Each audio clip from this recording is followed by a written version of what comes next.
Assalamualaikum warahmatullahi wabarakatuh.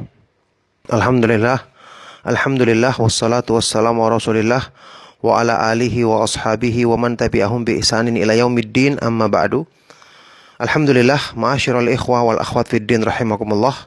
Kita bersyukur dan memuji Allah Subhanahu wa taala atas semua limpahan nikmat dan karunia-Nya. Alhamdulillah, di kesempatan kali ini kita dipertemukan kembali dalam lanjutan kajian pembahasan kitab yang sangat bermanfaat, kitab Al-Bidayah wan Nihayah, buah karya dari Al-Imamul Hafidh Ibnu Katsir rahimahullah taala.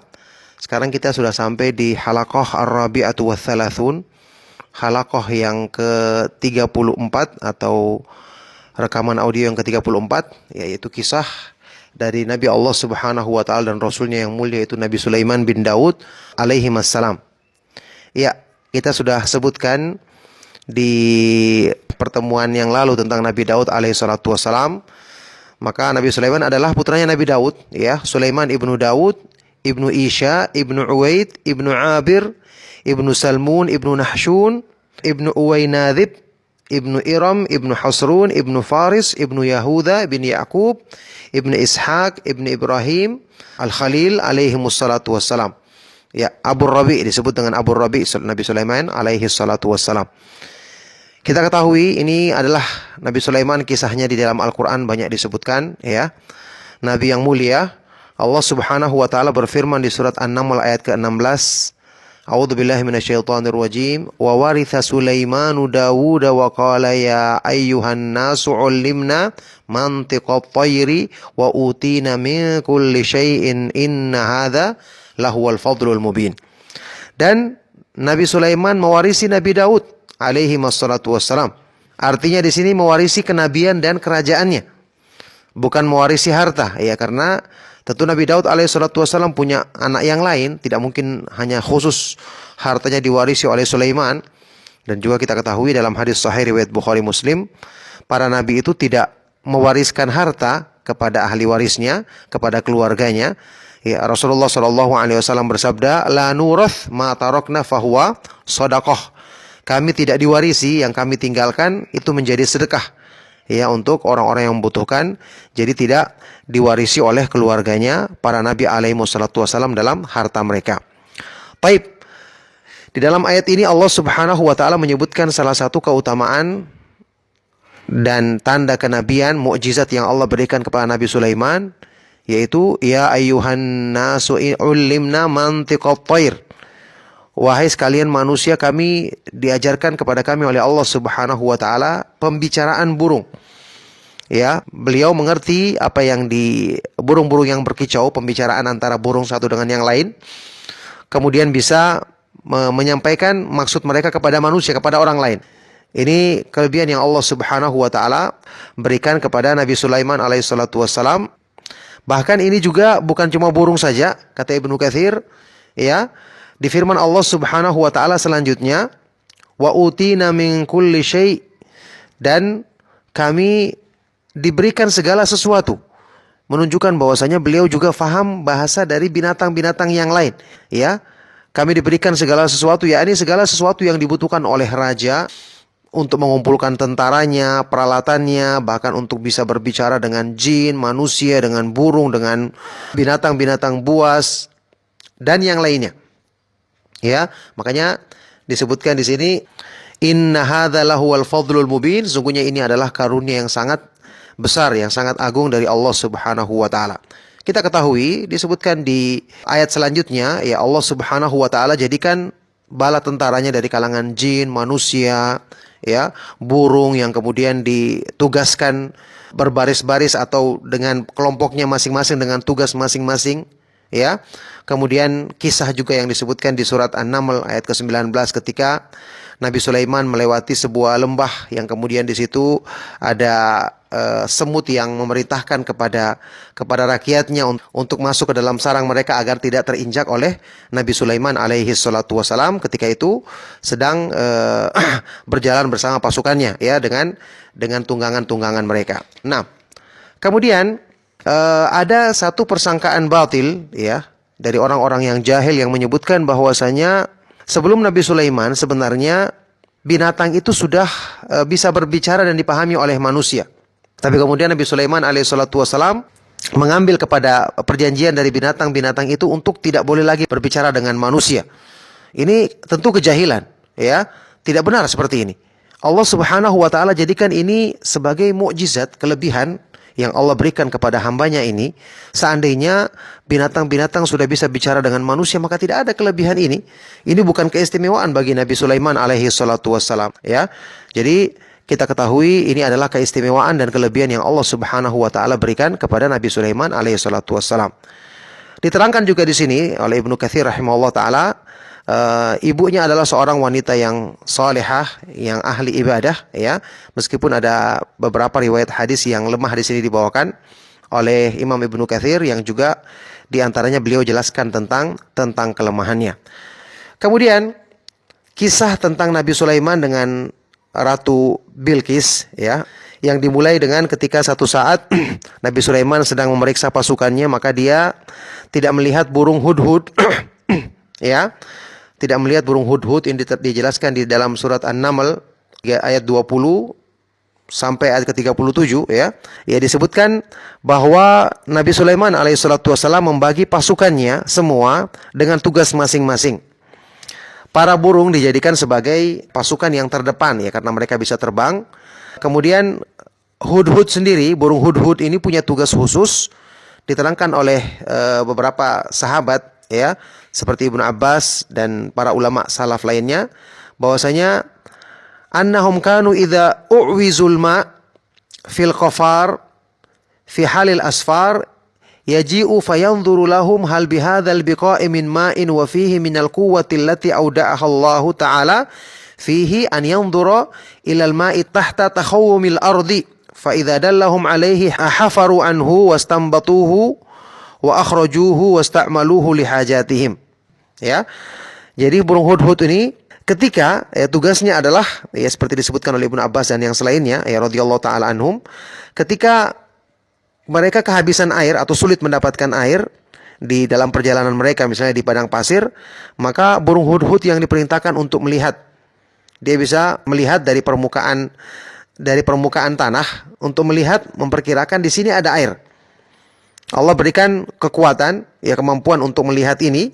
Kalau kemudian dia mengatakan di sini ada air, di tempat ini ada air, maka kemudian mereka menggali dan mengeluarkan air di tempat tersebut untuk kebutuhan mereka.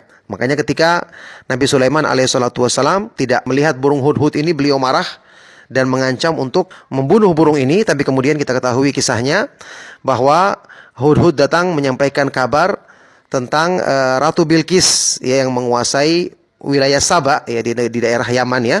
Wilayah Saba yang mereka itu menyembah kepada berhala, ya, menyembah kepada matahari, mereka menyembah kepada selain Allah Subhanahu wa taala. Ya, Bilqis disebutkan di sini ada nasabnya, ya, disebutkan nasabnya di sini Bilqis bintu Syirah, ya, atau bintu Syarahil ibnu Dhi Jadan ibnu Syirah ibnu Al-Harth ibnu Qais ibnu Sayfi ibnu Saba bin Yashjub, ya, ibnu Ya'rub ibnu Qahtan. Ya, bapaknya adalah, ayah Ratu Bilqis ini adalah seorang raja yang sangat besar, dan ada kisah yang menyebutkan bahwa raja ini menikah dengan jin, ya, dengan seorang perempuan dari kalangan jin, yang kemudian lahirlah Ratu Bilqis. Tapi hadis yang menyebutkan di sini adalah hadis yang kata Ibnu Katsir dalam sanadnya ada kelemahan. Taib. Yang jelas di sini, setelah mendapatkan berita ini, Nabi Sulaiman alaihissalatu wassalam mengutus kembali hudhud untuk membawa surat ajakan dakwah kepada Ratu Bilqis untuk kembali kepada Allah Subhanahu wa taala, ya. Di situ dia menyerukan kepada Ratu Bilqis untuk taat kepada Allah Subhanahu wa taala, meninggalkan peribadatan kepada matahari, ya, peribadatan kepada berhala-berhala itu. Kemudian tunduk, ya, kepada kekuasaan Nabi Sulaiman, ya, datang kepadanya dalam keadaan tunduk dan taat, ya, tidak boleh, jangan sampai melawan, begitu, ya. Kemudian ketika itu kita ketahui Ratu Bilqis yang mendapatkan surat tersebut, ya, mengajak para pembesarnya, para menterinya, orang-orang dekat dengannya untuk berdiskusi, yang kemudian mereka mengatakan kita punya kekuatan untuk bisa melawan, tapi kemudian Ratu Bilqis mengatakan bahwa ini ya dia mengetahui dengan firasatnya bahwa ini adalah raja yang besar yang tidak bisa dilawan, maka dia memilih cara damai, ya. Dia mengirim hadiah, menyuruh utusannya untuk membawakan hadiah-hadiah yang besar, berisi harta dan hal-hal yang tentu saja menarik bagi seorang raja. Dia mengirim utusannya ini untuk membawakan hadiah tersebut, tapi kita ketahui Nabi Sulaiman alaihissalatu wassalam tidak menerima hadiah tersebut, ya. Beliau mengatakan di dalam surat An-Naml ayat 36, "Falamma jaa Sulaiman qala atumiddunani bimal fama atani Allahu khairum mimma atakum bal antum bihadiyatikum tafrahun." Ketika datang utusan itu membawa hadiah, maka Sulaiman berkata, "Apakah kalian ingin membanggakan di hadapanku hartamu, padahal apa yang Allah berikan kepadaku lebih bagus daripada apa yang Allah berikan kepada kalian? Kalian justru merasa bangga dengan hadiah ini." Nabi Sulaiman alaihissalatu wassalam tidak menerima hadiah tersebut. Kemudian dia menyuruh utusannya untuk kembali, "Irji' ilaihim," pergilah kembali kepada mereka, bawa hadiahmu ini. "Falanatiyannahum bijunudil la qibala lahum biha walanukhrijannahum minha adillatan wa hum saghirun." Kembali kepada mereka, bawa pulang hadiah ini, sungguh saya akan datang memerangi mereka dengan tentara yang tidak bisa kalian lawan, dan kami akan mengusir mereka dari negerinya dalam keadaan mereka hina dan rendah.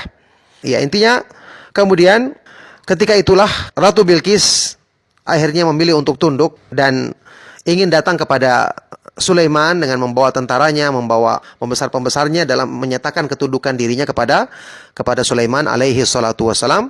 Kemudian kisah selanjutnya disebutkan Nabi Sulaiman berkata kepada pembesar-pembesarnya, "Qala ya ayyuhal mala'u ayyukum ya'tini bi'arsyiha qabla an ya'tuni muslimin." Wahai para pembesar, siapa di antara kalian yang bisa membawakan singgasana Ratu Bilqis ini sebelum mereka nanti datang dalam keadaan tunduk, ya.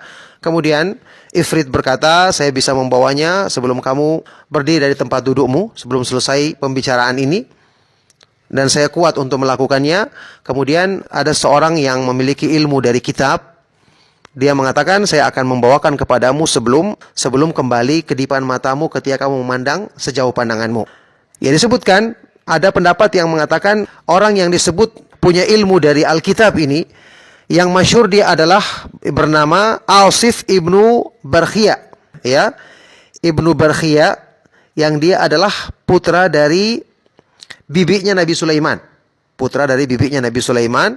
Ada juga yang mengatakan dia adalah seorang laki-laki yang beriman dari kalangan jin. Dia mengetahui menghafal nama Allah Subhanahu wa taala yang paling agung. Ada juga yang mengatakan dia adalah seorang dari Bani Israel. Yang jelas ini adalah orang yang Allah Subhanahu wa taala berikan kelebihan tentu saja, ya. Kemudian arsy atau singgasana tersebut ya sudah berada di hadapan Nabi Sulaiman alaihi salatu wasalam dalam sekejap mata. Falamma ra'ahu mustaqiran indahu qala hadza min fadli rabbi liyabluwani aashkur am akfur wa man syakara fa inna ma yashkuru li nafsihi wa man kafara fa inna rabbi ghaniyyun karim. Ya. Maka ketika Sulaiman alaihissalatu wassalam melihat singgasana itu sudah ada di sisinya, maka dia mengatakan, "Ini adalah karunia dari Allah untuk mengujiku apakah aku bisa bersyukur atau malah mengingkarinya. Barang siapa yang bersyukur, maka dia bersyukur untuk kebaikan dirinya sendiri. Dan barang siapa yang ingkar, yang kufur, sesungguhnya Allah Subhanahu wa ta'ala maha kaya lagi maha mulia." Nah, inilah di antara kisah yang disebutkan tentang Nabi Sulaiman alaihissalatu wassalam dengan Ratu Bilqis, yang kemudian disebutkan di sini setelah itu Nabi Sulaiman alaihissalatu wassalam pun menikahinya. Ada juga pendapat yang menyebutkan bahwasanya dia tidak menikahinya tapi menikahkannya dengan raja yang lain. Tapi pendapat yang pertama bahwa Nabi Sulaiman alaihissalatu wassalam menikahinya, inilah pendapat yang lebih benar kata Ibnu Katsir rahimahullah taala. Nah, setelah itu Nabi Sulaiman menjadikan Ratu Bilqis ya tetap di Saba, ya, menetap di Saba, menjadi raja di sana. Yang kemudian Nabi Sulaiman datang mengunjunginya, ya, 3 hari sekali bertemu dengan istrinya.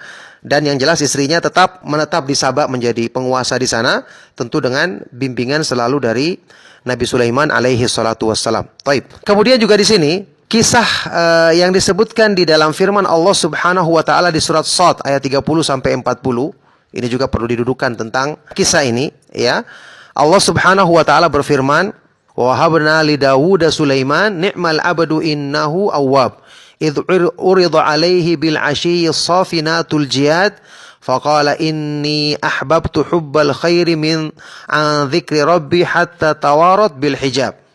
Rudduha 'alai fatafiqa masham bisuki wal a'naq." Dan kami anugerahkan, berikan kepada Daud Sulaiman, ya, ini putranya Sulaiman. Dia adalah sebaik-baik hamba yang selalu kembali kepada Allah Subhanahu wa taala, selalu taat kepadanya. Ketika diperlihatkan kepadanya di waktu sore hari kuda-kuda pacuan yang sangat gagah, ya, kuda-kuda untuk berjihad di jalan Allah, maka Nabi Sulaiman berkata, sesungguhnya aku menyukai, mencintai hal-hal yang baik, ya, termasuk kuda pacuan ini, sehingga melalaikan aku dari mengingat Allah Subhanahu wa taala sampai matahari terbenam. Kembalikan kepada kuda-kuda itu, kemudian dia mulai memenggal, ya, kuda itu, menyentuhnya dengan pedang untuk memotong kaki dan lehernya. Disebutkan di sini bahwasanya Nabi Sulaiman alaihissalatu wassalam, ya, ada pendapat yang mengatakan karena kelalaiannya ini maka dia menyembelih kuda-kudanya tersebut, yang tentu ini karena keistimewaan beliau, ya, kemuliaan beliau. Tentu saja di sini bukan berarti dia lalai dengan kelalaian yang sampai menjadikan dia melakukan perbuatan yang dilarang oleh Allah Subhanahu wa taala. Tentu dia adalah seorang nabi, ya. Disebutkan di sini pendapat dari kebanyakan ulama salaf, ya, ishtaghala bi ardi tilkal khuyuli hatta kharaja waqtul asri wa gharabatis syamsu. Dia sibuk dengan melihat kuda-kuda untuk persiapan jihad tersebut sampai keluar waktu asar dan terbenam matahari. Kata Ibnu Katsir, yang kita pastikan di sini, dia tidak meninggalkan sholat asar dengan sengaja, tanpa ada udzur, ya. Kalaupun kita katakan demikian, ini mungkin, ya, sebagai sesuatu yang memang dibolehkan di syariat mereka untuk mengakhirkan sholat, karena sebab di sini adalah sebab yang disyariatkan, yaitu masalah persiapan berjihad di jalan Allah Subhanahu wa taala, ya. Sebagaimana pendapat sebagian dari para ulama ketika Nabi SAW mengakhirkan salat asar di hari perang Khandaq, ini adalah perkara yang bukanlah perkara yang tercela karena kesibukan mengurus berjihad di jalan Allah Subhanahu wa taala. Bahkan ini menurut pendapat sebagian dari para ulama seperti Imam Asy-Syafi'i rahimahullah taala mengatakan ini disyariatkan, yang kemudian awalnya disyariatkan, setelah itu dihapuskan, ya, dengan pensyariatan salat dalam keadaan khauf, dalam keadaan takut, ya. Jadi mengakhirkan salat ketika urusan seperti ini bukanlah perkara yang sampai menjerumuskan ke dalam perbuatan yang diharamkan atau dilarang oleh Allah Subhanahu wa taala. Cuma karena Nabi Sulaiman adalah seorang nabi yang mulia, hal seperti ini menjadikan dia, ya, tidak ingin menjadikan dia jauh dari Allah Subhanahu wa taala, maka dia pun akhirnya melakukan apa yang disebutkan di dalam ayat tadi, bahwa dia menyembelih, motong kuda-kuda pacuan tersebut. Nah, jadi inilah cara untuk kita memahami apa yang disebutkan dalam ayat ini menurut penafsiran kebanyakan dari ulama salaf ini, bahwasanya Nabi Sulaiman alaihissalatu wassalam mengakhirkan salat asar ini disebabkan karena kesibukan dalam hal yang berhubungan dengan berjihad di jalan Allah Subhanahu wa taala. Yang ini menurut pendapat sebagian para ulama juga alasan yang sama ketika Nabi SAW mengakhirkan salat asar waktu perang Khandaq. Nah, ada juga pendapat yang mengatakan bahwa di sini tidak terjadi Nabi Sulaiman alaihissalam mengakhirkan salat asar, ya, karena di sini maksudnya di sini Nabi Sulaiman mengusap keringat yang ada pada kaki dan leher-leher kuda tersebut, ya. Jadi tidak terjadi hal tersebut, tidak terjadi yang namanya mengakhirkan salat asar. Ya, dan pendapat ini yang dipilih oleh Imam Ibnu Jarir At-Tabari dan sebagian dari para ulama yang lainnya. Nah, kemudian masalah jumlah dari kuda-kuda tersebut, ada beberapa pendapat di kalangan para ulama, ya. Yang jelas jumlahnya sangat banyak. Ada yang mengatakan 10.000 jumlahnya, ada juga yang mengatakan 20.000 dan pendapat-pendapat yang lain. Taib. Kemudian di sini dibawakan sebuah hadis yang sahih dari Rasulullah SAW, tentang Nabi Sulaiman alaihissalatu wassalam dengan tiga permintaannya yang disebutkan di dalam hadis yang sahih, yaitu Rasulullah Shallallahu Alaihi Wasallam bersabda, Inna Sulaiman lamma bana Baitul Maqdis sa'ala Rabbahu azza wa jalla khilalan thalathan. Nabi Sulaiman alaihissalatu wassalam ketika membangun Baitul Maqdis, yakni memperbaikinya, merenovasinya. Kita sudah ketahui yang pertama kali membangunnya adalah Nabi Yakub alaihissalatu wassalam, menjadikannya sebagai masjid, kemudian diperbaharui atau direnovasi, diperbaiki oleh Nabi Sulaiman alaihissalatu wassalam, direnovasi oleh beliau. Ketika itu dia meminta tiga perkara dan telah diberikan dua perkara. Ya, kata Rasulullah SAW, wa nahnu narju an takuna lana tsalitsah, dan kami berharap, kita berharap untuk yang ketiga diberikan kepada kita. Pertama meminta sa'alau hukman yusadifu hukmahu, dia meminta hukumnya selalu bersesuaian dengan hukum Allah. Fa'atahu iyahu, kemudian Allah berikan permintaan ini. Yang kedua, wa sa'alahu mulkan la yanbaghi li ahadin min ba'dihi. Fa'atahu iyahu. Yang kedua, dia meminta kepada Allah sebuah kekuasaan atau kerajaan yang tidak pantas diberikan kepada seorang pun setelahnya, yakni menundukkan jin, menundukkan angin dan seterusnya. Maka Allah berikan itu kepadanya. Yang ketiga, wa sa'alahu ayyuma rajulin kharaja min baitihi la yuridu illa salata fi hadzal masjid kharaja min khati'atihi mithla yaumi waladatuhu ummuhu. Yang ketiga, ya, dia meminta siapa saja yang keluar dari rumahnya, dia tidak menghendaki kecuali salat di masjid ini, yakni Masjid Al-Aqsa, ya, di Baitul Maqdis, maka dia akan mendapatkan keutamaan dikeluarkan, dihapuskan dari dosa-dosanya seperti hari dilahirkan oleh ibunya. Dan kata Rasulullah SAW, wa nahnu narju an yakuna Allahu qad a'tana iyaha, dan kita berharap kepada Allah Subhanahu wa taala semoga Allah telah memberikan keutamaan ini kepada kita. Ini hadis dinyatakan sahih oleh Syekh Al-Albani rahimahullah taala, diriwayatkan oleh Imam Ahmad, An-Nasai, Ibnu Majah dan yang lainnya. Baik, inilah di antara perkara yang menunjukkan kepada kita bahwa Nabi Sulaiman alaihissalatu wassalam dia membangun Baitul Maqdis, memperbaharui pembangunan Masjid Al-Aqsa di situ yang pertama kali dibangun oleh Israel atau Nabi Yakub alaihi salatu wasallam. Taib, kemudian juga diterangkan di sini bahwa Nabi Sulaiman alaihi salatu wasallam punya semacam rakit yang bisa terbang. Disebut di sini markab, bisatun markab, ya, semacam hamparan untuk tunggangannya terbuat dari akhsyab, dari papan-papan atau dari kayu-kayu. Yang papan ini sangat luas atau hamparan rakit ini sangat luas, bisa mengangkut semua, ya, peralatan perangnya, semua pasukannya, semua bahan makanan, semua. Setelah itu ketika dia melakukan perjalanan untuk peperangan atau yang lainnya, maka setelah itu Nabi Sulaiman alaihissalatu wassalam memerintahkan kepada angin untuk mengangkatnya dan menerbangkannya menuju ke tempat yang dikehendakinya.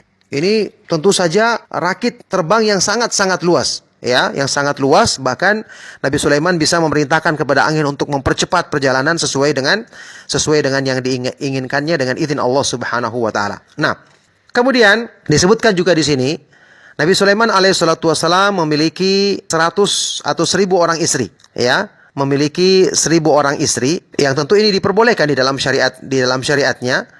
700 itu yang dia nikahi dengan mahar, yakni istrinya. Sementara yang 300 itu adalah sarori, ya, budak-budak perempuannya. Ada juga yang mengatakan sebalik. Nah, maka ya Allah Subhanahu wa taala berikan kemampuan kepadanya. Disebutkan di dalam hadis yang sahih, dalam Sahih Bukhari dari Abu Hurairah radhiyallahu taala anhu bahwa Rasulullah SAW bersabda, qala Sulaiman ibnu Daud.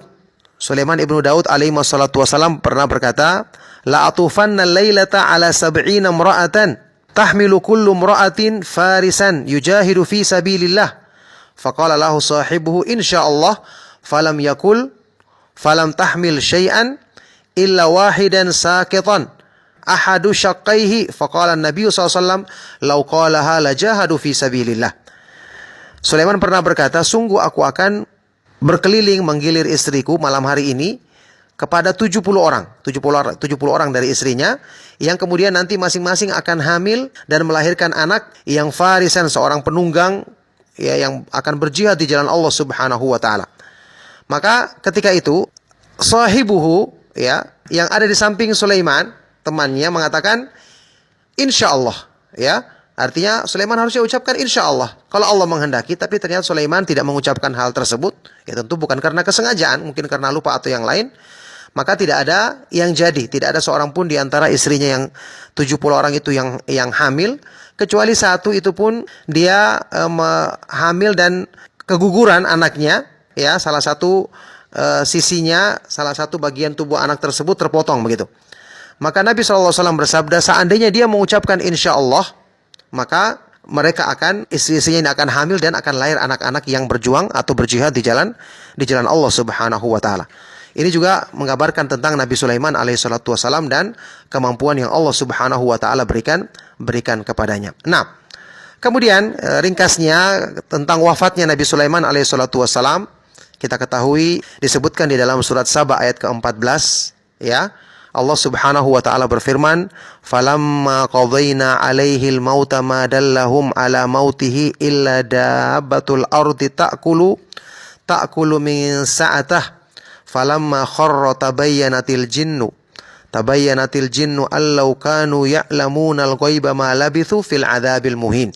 Surat Saba ayat ke-14.